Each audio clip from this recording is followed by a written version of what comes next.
Good morning, everyone. It's 10:10. Started a few minutes late today. Today's Thursday. You'll probably be seeing this video on Friday. Starting mileage is 18,754, and it's another beautiful day. So I got a great question, and thank you guys for leaving me comments on the videos of this series. I got a great question regarding carrying protection. I'm going to address that on today's video, and also long trips versus short trips. Try to answer both of those questions the best I can. So check it out.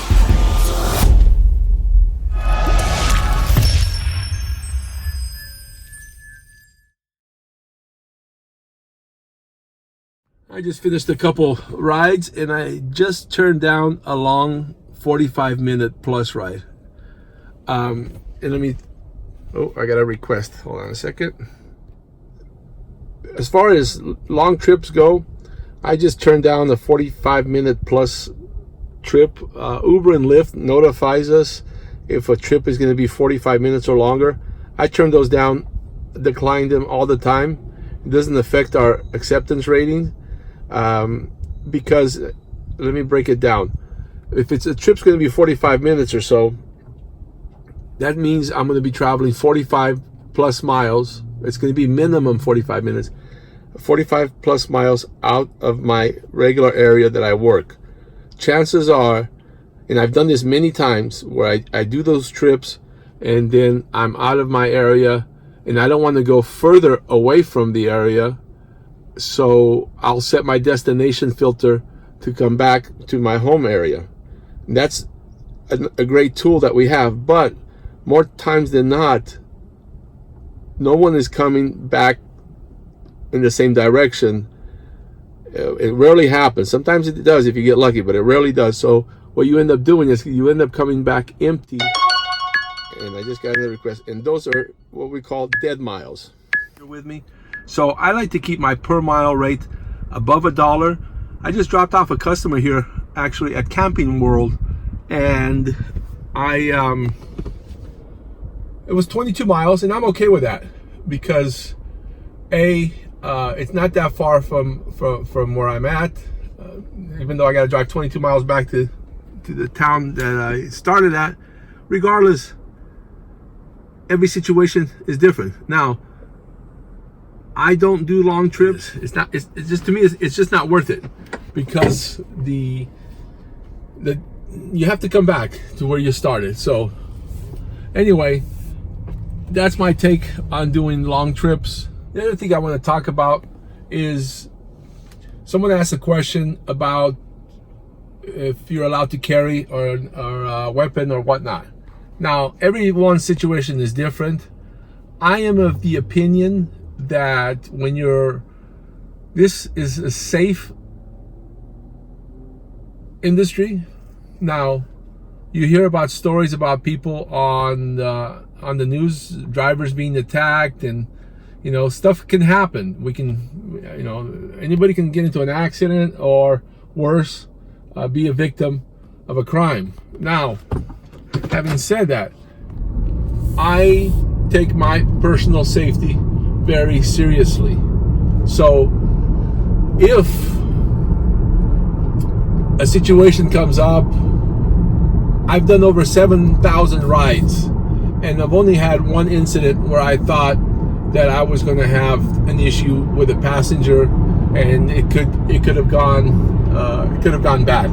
But the best thing to do is to diffuse the situation. Again, every situation is different, but I'm of the opinion that you just be kind to everyone and respectful, and you'll receive that in return in life as also in ride sharing. Now, here's the deal. I'm not going to tell you what my personal security, if I carry or don't carry, because that's not neither here or there. It's a choice. If you want to carry a force multiplier, and I call a force multiplier a weapon. If you want to carry a weapon, it's up to you. Because can dial 911, or this car has an SOS button, but in the end, if you find yourself in a dangerous situation, you're going to want to handle it immediately. So if you don't have the open-handed skills to defend yourself, you should never get involved in any disturbance or have any conflict with anyone. If you've never been in a fight, and if you don't know how to handle yourself, it's just not gonna work. Now, having said that, if you have the skills and don't have a problem with carrying, then it's a personal choice. You know, I don't recommend carrying a force multiplier unless you know how to use it, okay? And be ready to use it. The situations that come up where you're going to need a force multiplier is probably never going to happen.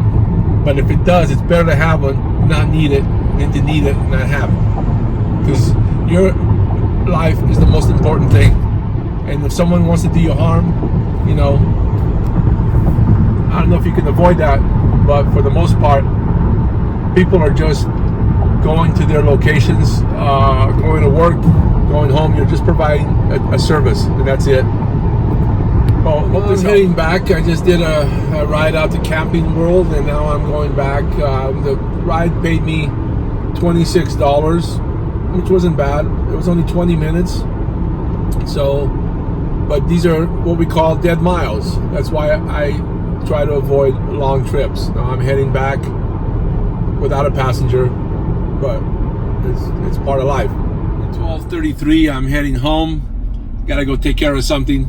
So just worked basically two hours today, a little over 2 hours, but I'm gonna come back out tonight. So I'll show you the results at the end of the video. All right, well, it's only 9:10 p.m. Thursday night, and I'm heading home. I made it a short day today. Altogether, I worked 4.5 hours. That's my odometer reading.